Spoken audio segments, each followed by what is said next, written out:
Selamat datang di Sipo ini, siaran belajar online, interaktif, dan menyenangkan. Hari ini kita mau belajar apa ya? Yuk kita lihat. Indonesia adalah negara agraris yang memiliki lahan pertanian dan perkebunan yang luas dan subur. Lahan pertanian Indonesia cocok untuk membudidayakan tanaman termasuk buah dan sayur. Kebutuhan masyarakat akan buah dan sayuran segar yang bermutu, bebas bahan kimia, nyaman, dan siap dikonsumsi semakin meningkat. Tantangan ini mendorong penyedia buah dan sayuran mencari cara yang tepat untuk memproses buah dan sayur dengan pengolahan sederhana. Ada beberapa hal yang menjadi pertimbangan penting dalam memproduksi buah dan sayuran olahan sederhana. Yuk, kita pelajari bersama.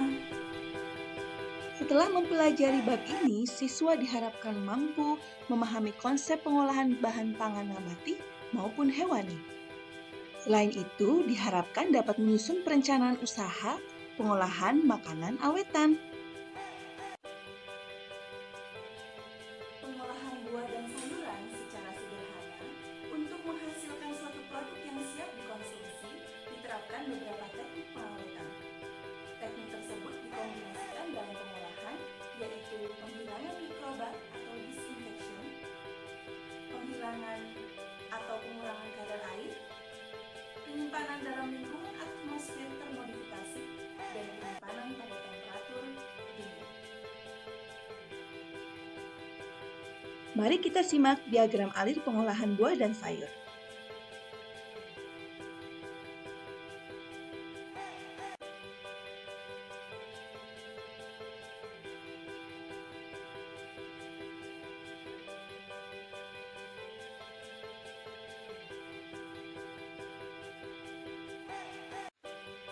Dalam diagram alir pengolahan buah dan sayur dengan proses sederhana itu, kita bisa melihat ternyata dalam mengolah sayur dan buah kita harus menentukan kualitas buahnya terlebih dahulu, lalu membuang bagian yang tidak diinginkan, serta pencucian, lalu kita iris dan potong, lalu kita hilangkan sisa airnya, pengemasan dan menyimpan dalam suhu 2-5 derajat Celcius. Apakah memang kualitas atau mutu buah dan sayur itu sangat mempengaruhi? Tentu, karena faktor yang mempengaruhi mutu buah dan sayur segar itu akan mempengaruhi hasil olahannya. Apa sih yang mempengaruhi? Di antaranya ada varietas, iklim, tanah, pupuk, pestisida, tingkat kematangan, dan status air selama penanaman. Buah dan sayur yang bermutu merupakan konsep yang sangat luas, yakni karakteristik-karakteristik yang ada pada suatu produk yang menjadi penentu terhadap penerimaan konsumen atas suatu produk. Secara alami, buah dan sayur membawa sejumlah mikroorganisme ketika dipanen, sehingga perlakuan pasca panen serta pengolahan haruslah diaplikasikan. Hal ini bertujuan untuk memastikan bahan olahan terbebas dari mikroorganisme penyebab terjadinya pembusukan dan penyebab penyakit. Nah, penyimpanan makanan buah dan sayur olahan sederhana biasanya dikemas dalam keadaan tertutup berupa kemasan yang semi-permeable. Secara umum, pengemasan dalam atmosfer termodifikasi adalah teknologi pengemasan yang kondisi atmosfer sekeliling produknya berbeda dengan komposisi udara normal. Nah, biasanya pengemasan-pengemasan ini bisa kita lihat ada di berbagai minimarket dan supermarket yang tentunya higienis. Dalam pengemasan produk buah dan sayuran olahan sederhana, komposisi udara atau gas dalam kemasan termodifikasi oleh berlangsungnya proses respirasi oleh jaringan buah dan sayuran. Hal tersebut dikenal dengan modifikasi atmosfer pasif.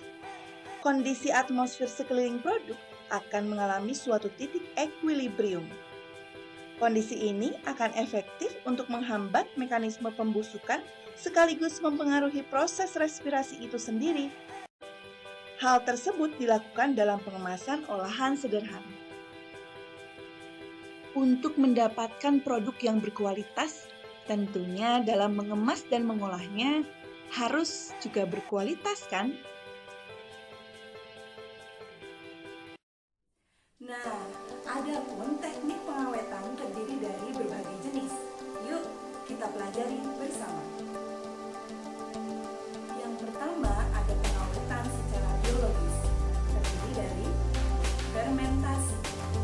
Fermentasi adalah pengubahan karbohidrat menjadi alkohol dan karbon dioksida atau asam amino organik menggunakan ragi, bakteri, fungi, atau kombinasi dari ketiganya. Contohnya adalah tempe, tape, dan lainnya. Yang kedua ada enzim. Enzim adalah suatu katalisator biologis yang dihasilkan oleh sel-sel hidup dan dapat membantu mempercepat bermacam-macam reaksi biokimia. Enzim dapat menyebabkan perubahan dalam bahan pangan. Beberapa enzim yang penting dalam pengolahan daging adalah bromelin dari nanas dan papain dari getah buah atau daun pepaya. Selain pengawetan secara biologis, ada juga pengawetan secara kimiawi. Terdiri dari yang pertama, penggunaan pengawet alami. Ada gula pasir. Gula pasir merupakan hasil pemanasan dan pengeringan sari tebu atau bit dengan bentuk butiran berwarna putih yang tersusun atas 99,9% sakarosa murni. Sifat gula pasir adalah higroskopis atau menyerap air sehingga sel-sel bakteri akan dehidrasi dan akhirnya mati. Sebagai bahan pengawet, penggunaan gula pasir minimal 3% atau 30 gram per kilogram bahan. Contoh produknya ada manisan, selai, dodol, sirup, jeli, dan permen.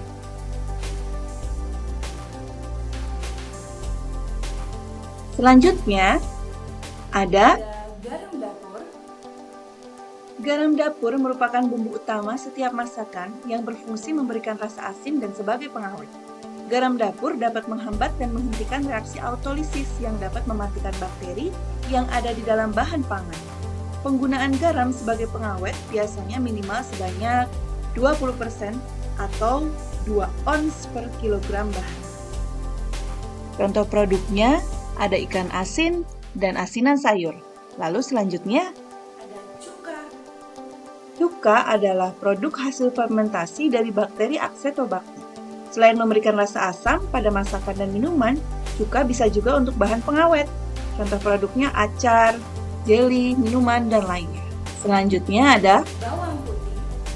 bumbu dapur dengan aroma dan rasa yang khas pada masakan adalah bawang putih. Selain untuk memasak, bawang putih sangat efektif sebagai bahan pengawet.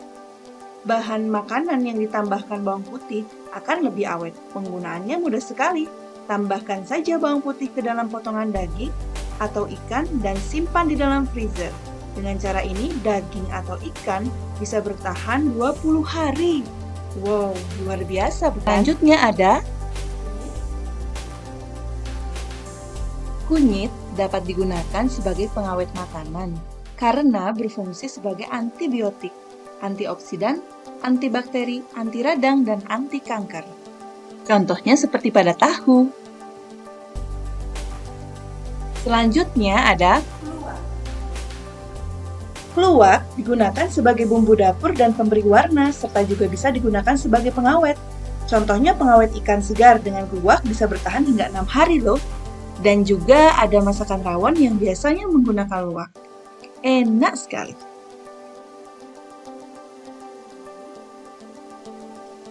Selain menggunakan bahan-bahan yang tadi disebutkan, ada juga yang namanya pengawet sintesis.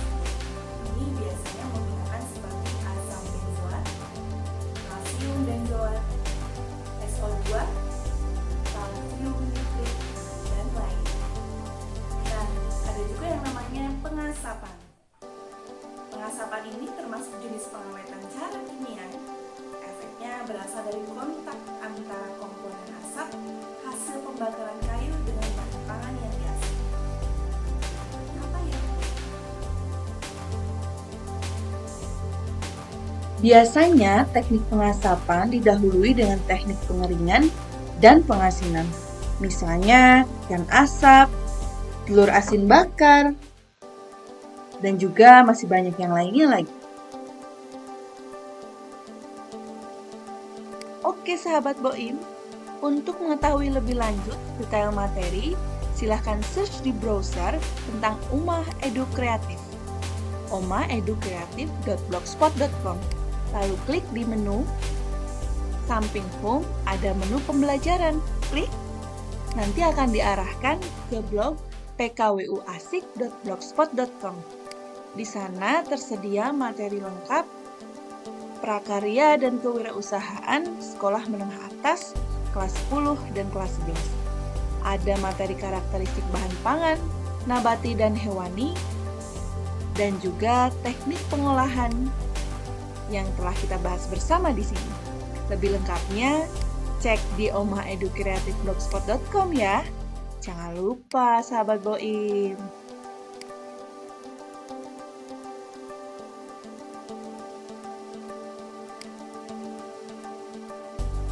Sehingga di dalam blog ini sudah lengkap ya, mulai dari rencana pengolahan, rencana usaha, tadi ada strategi promosi, jadi bisa menambah wawasan selain kalian semuanya mempelajari buku paket di rumah masing-masing.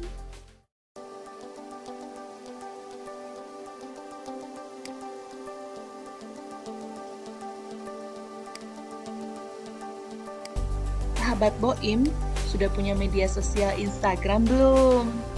Nah, di dalam blog omahedukreatif.blogspot.com, di bagian samping kanan dekat menu itu ada Instagram pembelajaran. Klik saja, nanti akan diarahkan ke Instagram Semanfa Business Center.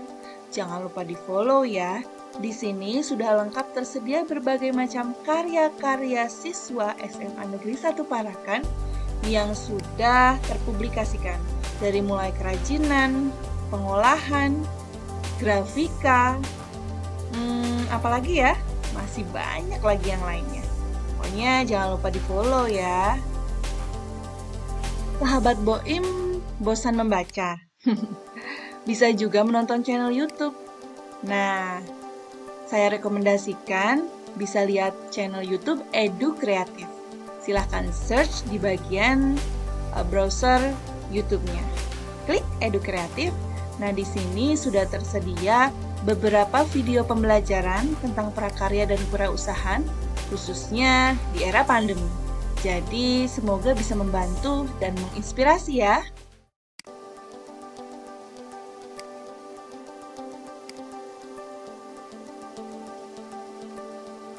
Tidak lupa, sahabat Boim, yuk yang menyukai video channel YouTube-nya untuk di-subscribe, like, komen, dan juga share berbagai video yang ada di sini.